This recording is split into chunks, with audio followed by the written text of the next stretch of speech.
19वीं सदी के महाराष्ट्र में एक ऐसा व्यक्ति था जिसने समाज की जड़ों को हिला दिया। महात्मा ज्योतिराव फूले का नाम सुनते ही आज भी लाखों लोगों के दिलों में सम्मान की भावना जाग उठती है। आखिर क्यों? क्योंकि उन्होंने वो काम किया जिसकी कल्पना तक करना उस समय पाप माना जाता था।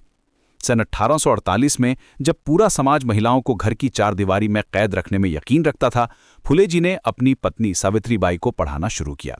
हर दोपहर जब सावित्रीबाई उनके लिए खेत में खाना लेकर आती थी तो वो उन्हें पढ़ाते थे। ये केवल पढ़ाई नहीं थी, बल्कि एक क्रांति की शुरुआत थी।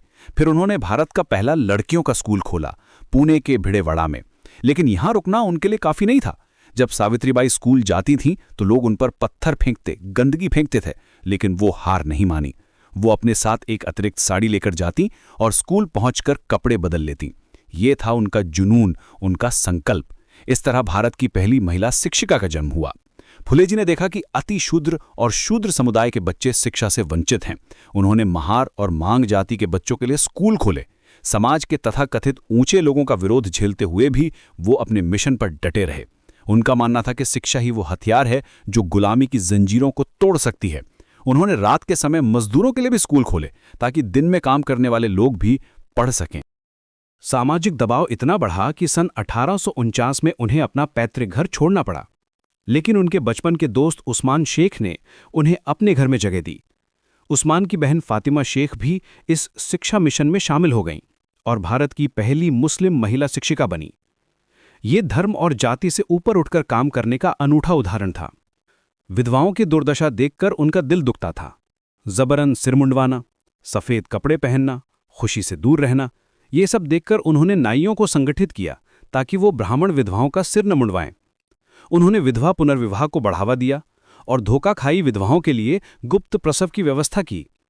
बच्चों के पालन पोषण की जिम्मेदारी भी उन्होंने उठाई। उन्होंने अपने घर में एक बाल हत्या प्रतिबंधक गृह भी स्थापित किया, जहां विधवाएं सुरक्षित प्रसव करा सकती थीं। सती प्रथा और देवदासी प्रथा के खिलाफ उनकी आवाज बुलंद थी। उन्होंने किसानों, मिल मजदूरों और खेतीहर मजदूरों के कल्याण के लिए भी काम किया। वो खुद एक किसान परिवार से आते थे, इसलिए मजदूरों की समस्याओं को वो गहराई से समझते थे। लेकिन उनका सबसे महत्वपूर्ण काम था शूद्रों और अतिशूद्रों को ऊंची जातियों के शोषण से मुक्त कराना। फुले जी ने इतिहास को नए नजरिए से देखा। उन्होंने कहा कि आर्य बाहर से आए आक्रमणकारी थे जिन्होंने यहाँ के मूल निवासियों को गुलाम बनाया। उन्होंने पुरानी कहानियों पर सवाल उठाए और आम लोगों में संदेह पैदा किया। उन्होंने वैज्ञानिक सोच और तर्क का इस्तेमाल करके पुराने मिथकों को चुनौती दी। यह आधुनिक भारतीय इतिहास की एक क्रांतिकारी उपलब्धि थी।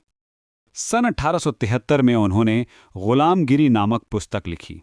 ये किताब अमेरिकी गुलामी के खिलाफ लड़ने वालों को समर्पित थी।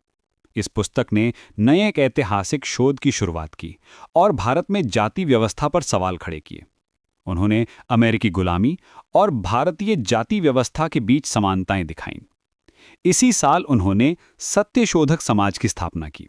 ये संगठन बहुजन समुदाय में आत्मसम्मान और नया आत्मविश्वास जगाने का काम करता था। इस समाज का मुख्य उद्देश्य था शूद्रों और अतिशूद्रों को ब्राह्मणों के शोषण से बचाना। सत्यशोधक समाज ने एक अनूठी परंपरा शुरू की, सत्यशोधक विवाह। इन विवाहों में जोड़े खुद माला का आदान प्रदान करते थे, बिना किसी ब्राह्मण पुजारी के। ये मूर्ति पूजा का विरोध करता था और जाति व्यवस्था को नकारता था। फूले जी का दर्शन बहुत स्पष्ट था।